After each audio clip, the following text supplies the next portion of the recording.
తర్వాత రైతు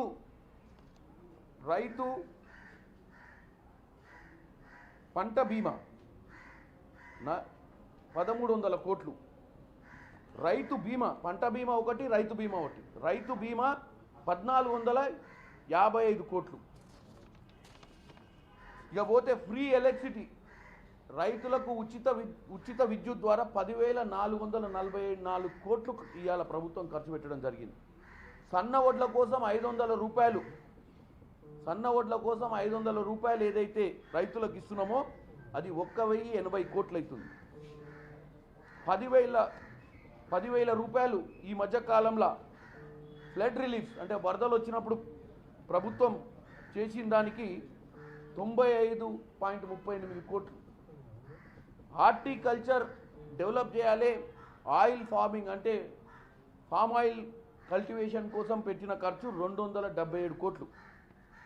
ఫర్టిలైజర్ సబ్సిడీకి 65 కోట్లు. ఇవన్నీ కలిసి 53,758.27 కోట్ల రూపాయలు తెలంగాణ ప్రభుత్వం ఈ సంవత్సరంలో 2024 సంవత్సరంలో అంటే ఇవాళ 5వ తారీఖే మన ముందు 2024 సంవత్సరం ఇలాంటి ప్రణాళిక గీసుకొని ముందుకు పోయింది. మరి ఇవాళ తెలంగాణ ప్రజలు చెప్పాలి, రేవంత్ రెడ్డి గారి ప్రభుత్వం, కాంగ్రెస్ ప్రభుత్వం, కేసీఆర్ గారి ప్రభుత్వం మధ్యన వ్యత్యాసం ఏంది? తెలంగాణ నీళ్లు నిధులు నియామకాల నినాదంతో తెచ్చుకున్న తెలంగాణలో 10 ఏళ్లలో మేమే 85,000 కోట్లు పెట్టినామని నిన్న చెప్పినటువంటి కేటీఆర్కి ఇదే జవాబు. మేము చెప్పుకోలేకపోతున్నాం, వాళ్ళు మొరుగుతావురు రోజొచ్చి. ఈ మొరుగుడు వల్ల ప్రజలు తప్పుదో పట్టించాలన్న పిచ్చి ఆలోచనతో మేము చేసే పథకాలు చెప్తూనే ఉండు కేటీఆర్ ఇండైరెక్ట్గా. తెలంగాణ ప్రజలు ఇది గమనించాలని కోరుకుంటున్నాం. ముఖ్యంగా ఇంకో అంశం ఏంటంటే బండి సంజయ్ గారు, కిషన్ రెడ్డి గారు మాట్లాడతారు. ఇక వాళ్ళ కథ చెప్తా. వీళ్ళు భారతదేశ వ్యాప్తంగా నరేంద్ర మోడీ ప్రభుత్వం ప్రధానమంత్రి కిసాన్ సన్మాన్ నిధి వీళ్ళు ఇచ్చేది 6,000 రూపాయలు. 6,000 రూపాయలు ఎకరానికి కాదు, 6,000 రూపాయలు 3 దఫాలుగా 2,000, 2,000, 2,000 ఇస్తారు. ఎవరికి ఇస్తారు వీళ్ళు? రైతులకు. ఎవరైతే తరి భూమి ఎవరైతే కల్టివేషన్ చేస్తారో భూమి ఉన్నవాళ్ళు కాదు, అంటే ఏ భూమిలో అయితే సాగు చేయబడుతో ఆ భూమి ఉన్న వాళ్ళకే 6,000 వరకు ఎకరానికి కాదు, మొత్తం కలిపి 6,000 ఆ కుటుంబానికి. మళ్ళీ ఆ కుటుంబంలో కండిషన్ లేనిది ఇన్కమ్ ట్యాక్స్ కట్టొద్దు, వాళ్ళకు ఒక కారు ఉండొద్దు, వాళ్ళకు ఒక ఉద్యోగం ఉండొద్దు, వాళ్ళకు పిల్లలు ఉండాలి, భార్య ఉండాలి, అందరు ఉండాలి. వాళ్ళ ఆధార్ కార్డులు అనుసంధానం చేసి 6,000 రూపాయలు 3 దఫాలుగా ఇస్తే వీళ్ళు ఇచ్చిన మొత్తం ఎంత అంటే భారతదేశంలో 22-23 సంవత్సరానికి మొత్తం భారతదేశంలోనే 58,000 కోట్ల 201 కోటి ఇచ్చారు. మనం తెలంగాణలోనే అంత ఇచ్చినాం. వీళ్ళు మొత్తం భారతదేశానికి వీళ్ళు ఇచ్చింది ఇది. ఈ ఇద్దరు వచ్చి తెలంగాణలో కూర్చొని ప్రెస్ మీట్ పెట్టి గత సంవత్సర పాలన గురించి మాట్లాడుతున్నారు. మీకు ధైర్యం ఉంటే మీరు నిజంగా తెలంగాణలో మీరు మాట్లాడేది భారతదేశానికి కూడా ఇంప్లిమెంట్ చేయాలన్న పట్టుదల ఉంటే, రైతుల మీద మమకారం ఉంటే మీరు ప్రధానమంత్రితో మాట్లాడి మేమేదైతే తెలంగాణలో రైతుల కోసం చేస్తున్నామో అదే ఫండమెంటల్స్ని, అదే స్కీమ్ని, అదే లెక్కల ప్రకారం మీరు భారతదేశ వ్యాప్తంగా రైతులకు చేయాల్సిన అవసరం ఉంది. ఎందుకంటే మీరు రాజకీయం చేయాలన్న దురుద్దేశంతో ఇవాళ కాంగ్రెస్ పార్టీని ఎండగట్టాలని చెప్పి మీరు సంవత్సరానికి మొత్తం ఉన్నటువంటి రాష్ట్రాలన్నీ కలిపితే 58,000 కోట్లు ఇచ్చి మీరు వచ్చి తెలంగాణలో ఏం బుర్రకథ చెప్దాం అనుకుంటారో నాకు అర్థం కావట్లేదు.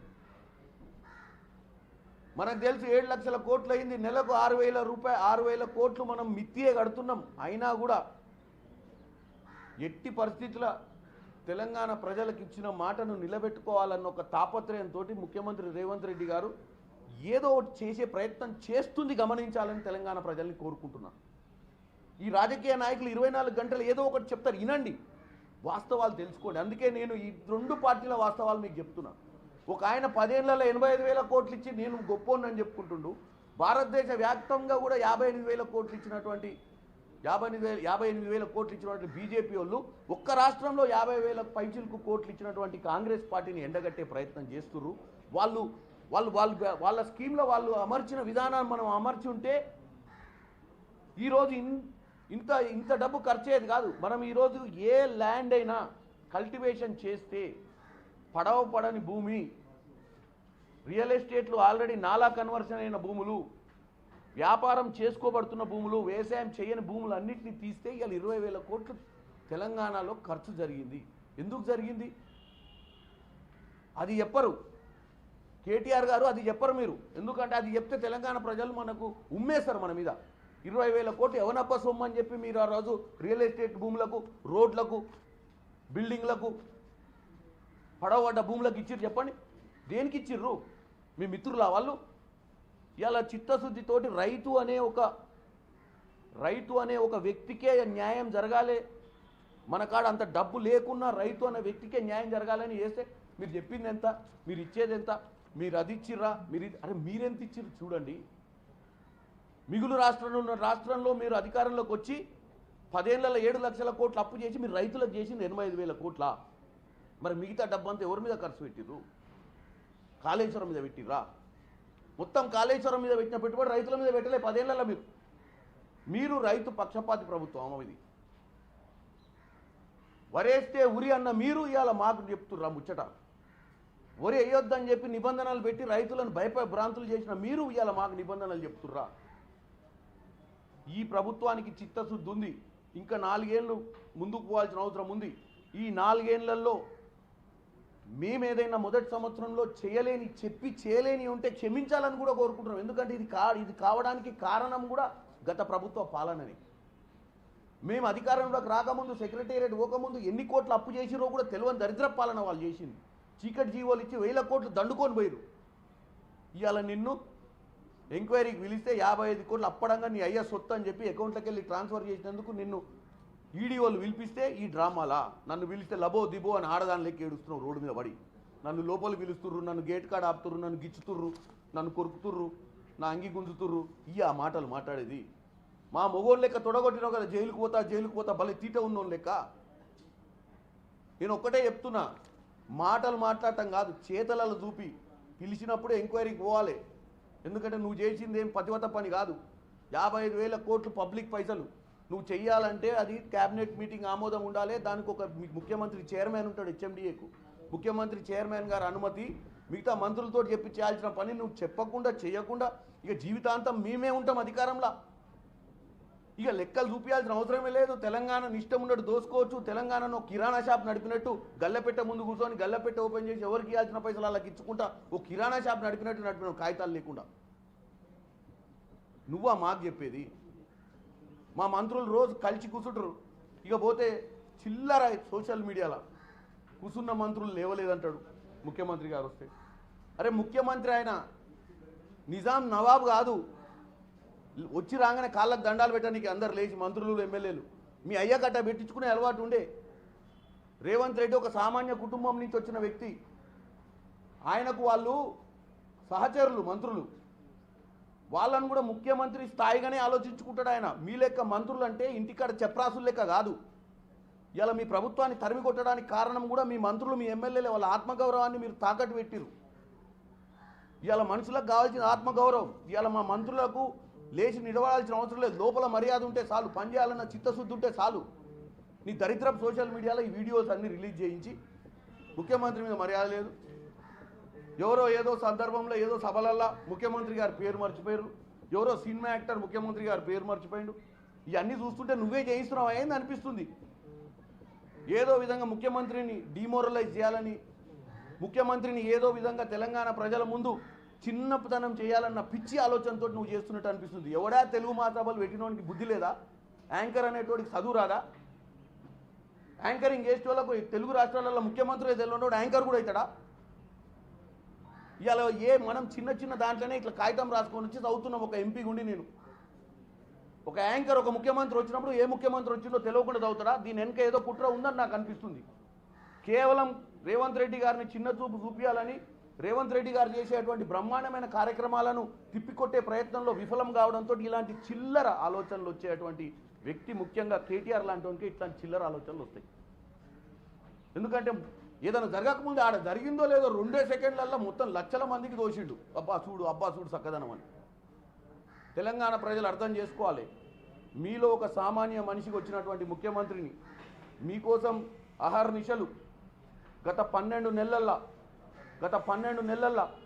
10 దినాలు కూడా మీకు కనపడకుండా పోని ముఖ్యమంత్రిని 10 సంవత్సరాల్లో 10 దినాలు కూడా ఫామ్ హౌస్ నుంచి బయటకు వచ్చి సెక్రటేరియట్ రాని ముఖ్యమంత్రిని మీరు చూసుకోవాలి. కష్టపడే వ్యక్తి మీద అపవాదాలు వచ్చినా నిందలు వచ్చినా ప్రజలు తిప్పికొట్టాల్సిన అవసరం ఉంది. 50 మందిని 100 మందిని వార్ రూమ్ అని పెట్టుకొని వీడియోలన్నీ పంప్ చేసుకుంటా, మళ్ళీ వీడియోకి వీళ్ళే కంటెంట్ జనరేట్ చేసుకుంటా, వీళ్ళే షార్ట్ వీడియోలు తీసుకుంటా, మూసీ నది మీద కొంతమందిని పెట్టి డ్రామాలు చేయించి మూసీ నదిని ప్రక్షాళన కాకుండా ఆపడం, ఎక్కడ మంచి కార్యక్రమం అయితే అక్కడ కొంతమందిని పంపించి డ్రామాలు చేయించడం. ఈ డ్రామారావుకు మంచి పేరే పెట్టిరు కరెక్ట్గా. ఈ డ్రామారావుని ఇక నుంచి డ్రామారావు అనే పిలవాలి. డ్రామాలకే పనికొస్తాడు. ఇప్పుడు పొద్దున్నే మంచి డ్రామా వేస్తాడు ఇంటికాడ నుంచి బయలుదేరి. అయ్యా నన్ను కొడుతురు, నన్ను గిస్తురు, నా కాలు పడుతురు, నన్ను లోపల వేస్తారు, నా ఇంటికాడ ఏదైనా వస్తారు, నా ఇంటి మీద దాడులు చేస్తారు, నా ఇంట్లో ఏదైనా దాచిపెడతారు. ఇక అంత స్క్రీన్ ప్లే డైరెక్షన్ నువ్వే చేస్తే ఏం చేయాలి? నువ్వు ఒక మంత్రి పదవి చేసి వచ్చినావు, నీకు ఇంత జ్ఞానం ఉండాలి, ఏం మాట్లాడుతున్నావో తెలవాలి, ఎందుకు మాట్లాడుతున్నావో తెలవాలి. నువ్వే తొడగొడితివి, దేనికైనా సిద్ధం, రమ్మను, వచ్చి చెప్తా, అవసరమైతే లోపల తొయ్యమని అంటివి. ఇప్పుడు ఎందుకు పోయి మరి తోపించుకో. మరి ఎందుకు నా వకీలు రావాలి, నా వకీలు వెనక్కి ఇంకోటి రావాలి, నా గన్మ్యాన్ రావాలి, నన్ను కాపాడాలి, నన్ను ఎవడు అంటొద్దు, నీ దూరం నుంచి చెప్తా ముచ్చట అంటే ఏమవుతుంది? వాళ్ళు అడిగేది ఒకటి పబ్లిక్ ధనాన్ని నీ అయ్యసొత్తు లెక్క ఎందుకు ట్రాన్స్ఫర్ చేసామని అడుగుతుర్రు. ఈ దేశంలో కొన్ని రూల్స్ ఉన్నాయి. ముఖ్యమంత్రి అంటే రాష్ట్రానికి ఓనర్ కాదు. నువ్వు కిరాణా షాప్ నడుపుకుంటే ఆ షాప్లో సామాన్ కొనుక్కొచ్చుకొని రూపాయికి తెచ్చి 2 రూపాయలకు అమ్ముకొని ఎవరికి చెప్పాల్సిన అవసరం లెక్క ఉండదు క్యాష్ తీసుకుంటే. కానీ నువ్వు కిరాణా షాప్ నడుపుతలేవు. నువ్వు ఒక తెలంగాణ రాష్ట్రం నీళ్లు నిధులు నియామకాల నినాదంతో తెచ్చుకున్నటువంటి తెలంగాణ రాష్ట్రాన్ని నడుపుతున్నటువంటి జ్ఞానం కూడా లేకుండా మీరు రాష్ట్రాన్ని 10 ఏళ్ళు నడిపారు. 1600 బలిదానాల మీద వచ్చిన తెలంగాణను మీరు నడిపిన విధానం చూస్తే నవ్వు వస్తుంది. అంటే మీరు సొంత అయ్య జాగీర్ లెక్క మీరు ట్రాన్స్ఫర్ చేస్తారా పైసలు? సొంత అయ్య జాగీర్ లెక్క మీరు రాత్రి జీవోలు తీస్తారా? ఇవాళ 7 లక్షల కోట్లు కాదు, ఇవాళ సింపుల్గా 20,000 కోట్లు కేవలం ఈ రైతు బంధుల మీరు కనుక ఆ రియల్ ఎస్టేట్ లేకపోతే మిగులుతాయి. అంటే మరి ఎన్నెన్ని దోసుకుర్రో, ఇంకా ఎన్నెన్ని తప్పుడు నిర్ణయాలతోటి ఎన్ని లక్షల కోట్లు నష్టపోయిందో తెలంగాణ. అంచనాల ప్రకారం నాలాంటి మిడిమిడి జ్ఞానం ఎకనామిక్స్ మీద ఉన్నోనికి అర్థమయ్యేది ఏంటంటే 2-3 లక్షల కోట్లు అయితే మీరు మిస్యూజ్ చేసినట్టు క్లియర్ కట్ కనపడుతుంది. తెలంగాణ ప్రజలు దీన్ని నిలదీయాలి. మీరు నిలదీసిర్రు, ఆల్రెడీ తరిమి కొట్టిర్రు. కానీ రోజు వచ్చి మనకు ముచ్చట చెప్పే ప్రయత్నం చేస్తున్న కేటీఆర్ని డ్రామారావుగానే మిగిలేయండి. ఆయనను ఒక పొలిటీషియన్గా చూడటం బంద్ చేయాలని కోరుకుంటున్నాం.